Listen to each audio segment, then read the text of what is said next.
Thanks for existing. Don't come. My dad texted me on Christmas. I've been covering everything, rent, food, and bills, while living with my sister. That night, she told them I was just squatting.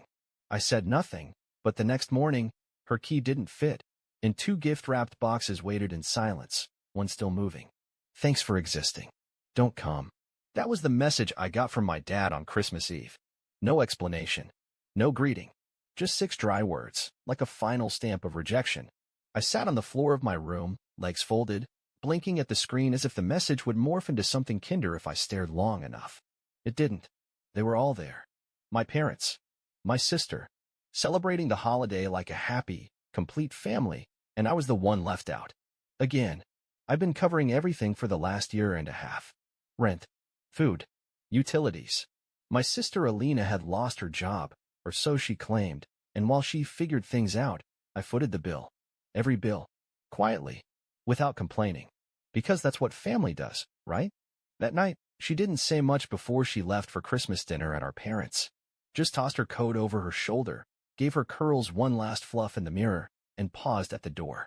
Oh, in case they ask, I told them you're just kind of squatting here. You know, since your name's not on the lease. She didn't say it like a joke.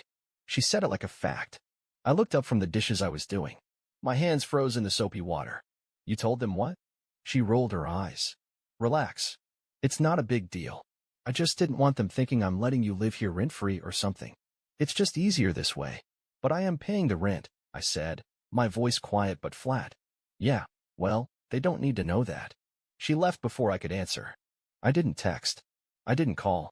I didn't try to explain myself.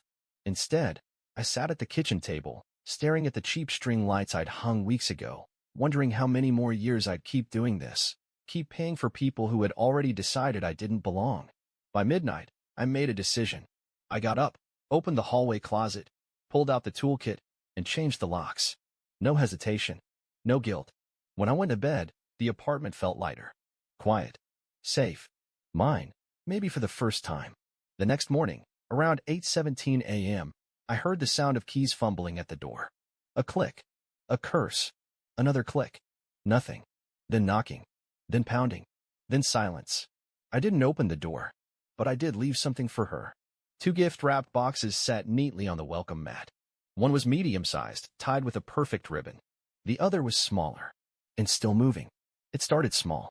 Groceries, first. Then rent. Then her student loans, which she claimed she'd totally pay back soon. And when she got fired, again, I didn't ask questions. I just stepped in. I took on extra shifts. I sold my old laptop. I gave up travel, hobbies, even dating. I convinced myself that this was just temporary. That helping my sister stay afloat was what good brothers did. But temporary became routine. And routine became obligation. And obligation turned into silence. Because what do you even say to someone who lets you pay their bills, then tells your parents you're squatting in your apartment? I should have seen it coming. Alina had always had a way with words.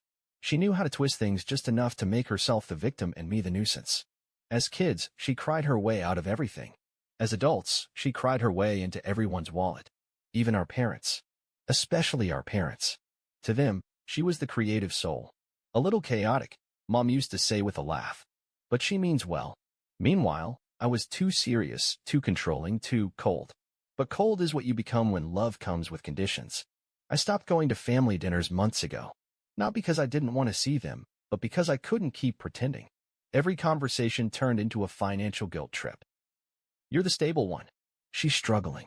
You know she has a delicate spirit. Why are you always so difficult? The truth? I was tired. Tired of paying for everything. Tired of being the only adult in the room. Tired of waking up every day in an apartment I paid for, just to be told I was a burden. But the moment that snapped something in me came just 3 weeks before Christmas. We were sitting in the living room. I'd just gotten off a 12-hour shift and had picked up takeout for both of us. I placed the bag on the table. Alina didn't even look up from her phone. Can you Venmo me? She said casually. For my part of the takeout. I blinked. You mean the takeout I bought with my card, using my money, while you haven't paid rent in 3 months? She shrugged, thumbs still flying across her screen. Yeah, but you chose to do that. I didn't ask you. You've been asking me all year. Yeah, she said, finally looking up. Well, no one forced you. And that's when it hit me. She never felt guilty. Not once. She wasn't using me out of desperation. She was using me because I let her. A week later, I saw the credit card bill. Not mine. Hers. Or what should have been hers. The only problem? The statement was under my name. I sat on the edge of my bed, heart pounding, staring at the balance. $6,438.72. Spent at Sephora, Apple, Zara, a spa resort, a tattoo deposit. I called the company. They confirmed the account was open with my social security number and email. She had stolen my identity. I didn't even confront her right away. I just went quiet, observed, tracked, took screenshots, watched her waltz around the apartment in new boots and an Apple Watch, laughing on FaceTime with her friends, talking about my stupid brother like I wasn't 5 feet away. I was going to wait until New Year's to say something. Maybe even February. Let it build. Let it sting. But then Christmas came. And the message from my dad. Thanks for existing. Don't come. And Alina, that night, sipping wine, said with a smirk. I mean, you can't really expect them to see you as family when you act like a tenant. You don't belong. So I changed the locks. I left her the gifts I'd originally bought her because I'm not cruel. And I added one more. The second box. Inside? A copy of the credit card statement, with her name written across it in red marker, and a flash drive, with audio files, recordings I'd made of her bragging to her friends. One where she said, laughing, honestly, he deserves it. He's like a bank with no overdraft fees. Why wouldn't I take advantage? The box trembled slightly because of the phone I'd hidden inside mine, set on vibrate, buzzing on loop from a scheduled alarm. I wanted her to feel what I'd been feeling all year. Confused, rattled, shaken. I was in the kitchen reheating leftovers when the banging started. Not knocking, banging, like someone wanted to break the door in. It didn't surprise me. What surprised me was how calm I felt. I opened the door slowly. There she was. Alina. Hair a mess, eyeliner smudged, rage written across her face. What is this? She screamed, holding up the still-moving silver box like it was a bomb. I tilted my head. A Christmas present. It was vibrating. I know. Did you open it? Her mouth opened, then shut. You should, I said, stepping aside. Come in, since you don't have keys anymore. She stormed in, dropping the box on the coffee table. The ribbon was half untied. She yanked the lid off and stared. Silence. Inside, perfectly arranged, were a stack of printed screenshots from her text conversations, where she called me a freeloader and just a walking paycheck. A flash drive labeled, for Dad. Play this if you still have a spine. And a sticky note, folded neatly, with just one line. Your lease is up, emotionally and otherwise. She turned to me, eyes wild. You're heartless. No, I said. Just done. Right then, my phone buzzed. A call from Dad. I answered it on speaker. Son, what is going on? Your sister just showed us what you left her. That was cruel. What happened to family? I let out a short laugh. You mean the family that told me not to come to Christmas? That wasn't about you, he snapped. You've been cold. You isolate yourself. You told me not to come, I cut in. And guess what? I listened. Alina snatched the phone from my hand. Dad, he's gone completely nuts. He changed the locks. He's stalking me. He planned it. Oh, please, I said, grabbing the phone back. Why don't you tell him what's really in that box? There was a pause. Dad, I continued, voice steady, do you know who's been using my name to open credit accounts? Do you know who's $6,438 in debt under my identity? Silence. Then Dad spoke. Is that true? No, Alina shouted. He's making that up. He's trying to get attention her. Then why does Capital One have her email address attached to an account with my social security number? I said. Why are there receipts from stores she shops at in my name? No answer. But the best part? I continued, walking to the shelf and pulling out a small black speaker. Is this? I pressed play. Her voice filled the room, clear as day. He's just so easy to manipulate. He always feels guilty. I could burn down the apartment and he'd still pay my phone bill. Her face drained of color. That's out of context. Really? I raised a brow. What's the context of he deserves to suffer? Dad was silent. So was she. So was the world. Then came the knock. A soft, unexpected one. I opened the door. It was Mom. And behind her, Mike, Alina's ex-boyfriend. What are you? Alina started. I need to talk to you, Mike said. Both of you. His voice was trembling, but not from fear. From fury. I just found out, he said, looking directly at me, that someone has been using my name too. 2 iPhones ordered last month. A hotel booked in my name. They called me for payment today. He turned to Alina. Was it you? She opened her mouth. Closed it. Opened it again. Why would I do that? He looked down at the box on the coffee table. The flash drive. The printed screenshots. The speaker still glowing red. I think you should leave, he said. Now. What? She snapped. I'm staying here, Mike said, stepping inside. My jaw clenched. What do you mean here?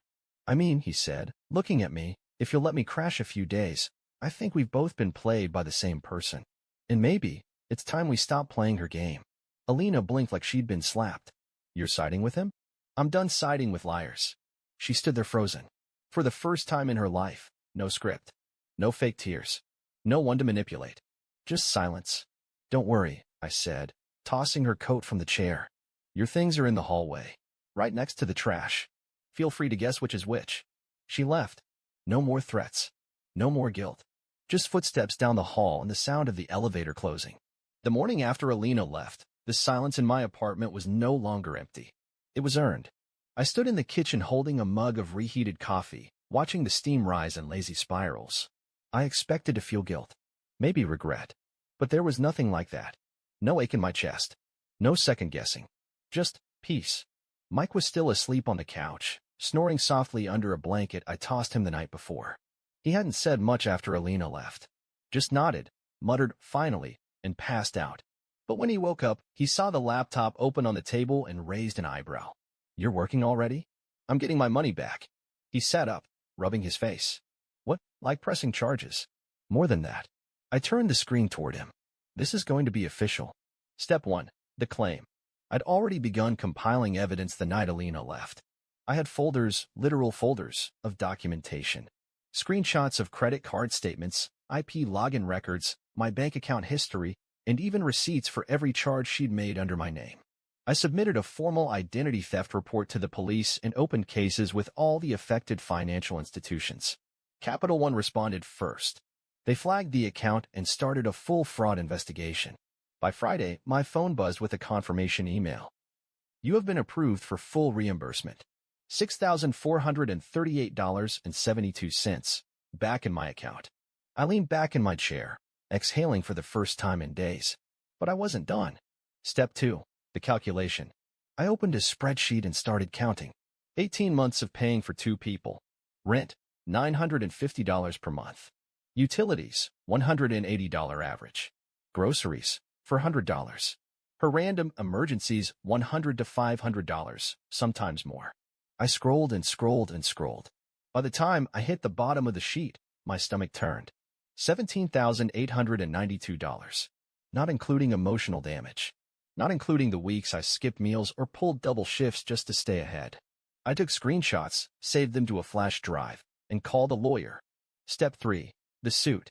I'm not just here because she used my credit, I said to the attorney. I want restitution. She lived off me for over a year, and my parents encouraged it. He was a sharp man, wore expensive shoes and smiled like he'd already won. Do you have proof? He asked. I slid the flash drive across his desk. He plugged it in. Clicked. Scanned. His eyes widened. You documented everything? Every dollar. And the parents? They added my name to utility accounts without my knowledge. I found the contracts. He gave a low whistle. This is not just identity theft. This is long-term financial exploitation. So, do we have a case? Oh, he said, leaning back. We have a very public one. Step 4. The explosion. 3 weeks later, on a rainy Wednesday afternoon, 3 certified letters landed at my parents' home. One for Alina, one for Mom, one for Dad. All from the law office of Keller and Moore. Within 20 minutes, my phone rang. Caller ID, MOM. I answered. What are you doing? She snapped. Good morning to you too. You're suing us? After everything we've done for you. Done to me, I corrected. Let's not twist it. We're your family. You were also the co-signers on 2 utility bills and added me to a 3rd without consent. That's fraud. It was just paperwork. It was theft. You're blowing this out of proportion. You told me not to come to Christmas. The line went silent. Then her voice dropped an octave. We raised you. We let you stay here when you needed. I paid for everything. I was never staying. I was supporting. There's a difference. Step 5. The ally. 3 days later, my grandmother called. I hadn't heard from her in months. Not since Alina had told me, Nana's tired of your drama. Don't call her anymore. But now her voice was firm. I saw the lawsuit, she said. And I saw the bank statement. My heart dropped. You saw the bond. She sighed. Your father cashed out over $9,000 from a savings bond one created in your name. He used it to pay off Alina's old car. I sat down. Hard. You didn't know? She asked. I didn't know there was a bond. Well, she said, there isn't anymore. I've frozen what's left and moved the account. It's yours again, where it should have been. I didn't know what to say. Then she added, also, I've rewritten my will. You'll be receiving my house when the time comes. I know you'll do what's right with it. I blinked. Nana, why? Because, she said, you're the only one who never asked for anything. And you're the only one who kept receipts. The courtroom. Alina came in wearing beige, like she was auditioning for sympathy. Mom wore black. Dad didn't make eye contact. My lawyer laid it all out, page after page of statements, audio recordings, text messages, bank fraud, power of attorney misuses, false accounts, savings bond violations. Alina tried to cry. Mom claimed early onset confusion. Dad just looked tired. But the judge? The judge wasn't tired. Is it true you listed your son's name on financial documents without consent? She asked my mother. I mean, it was family, Ma'am. Yes or no? Silence. Yes, she finally whispered. The ruling came quick. $13,000 in restitution. Cleared of all fraudulent debts. Court costs covered. And a formal warning on their records. The post-credits scene. 2 weeks later, I got a letter. Handwritten. No return address. Alina's writing. I recognized it instantly. You happy now? You made your point. Inside, folded in half, was a picture. Me and her as kids. Sitting under a Christmas tree. I looked at our faces. The way she was clinging to me. Like I was the only thing keeping her balanced. I grabbed a pen. On the back, I wrote one line. You let go first. Then I burned the photo. It's funny what silence sounds like when you've earned it. 3 months after the court ruling, I still hadn't heard a word from my parents. No texts. No calls. Not even a birthday card. And you know what? Good. I no longer had to explain myself. No more proving I wasn't a disappointment.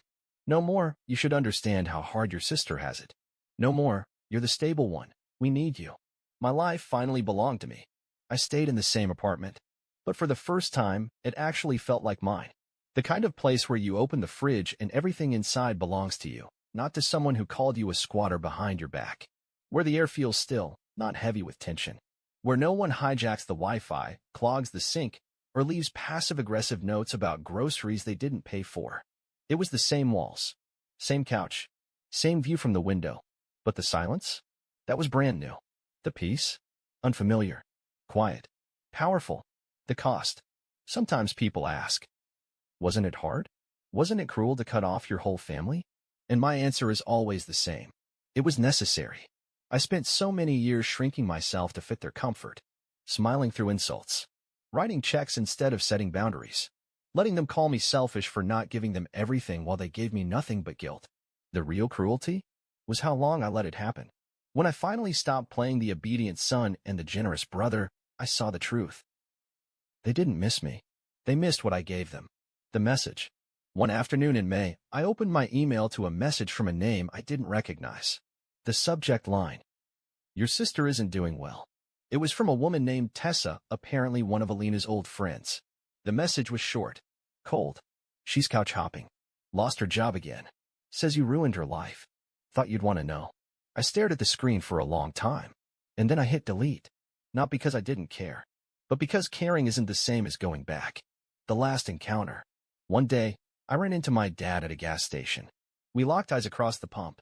He looked older, smaller, like someone who had finally run out of excuses.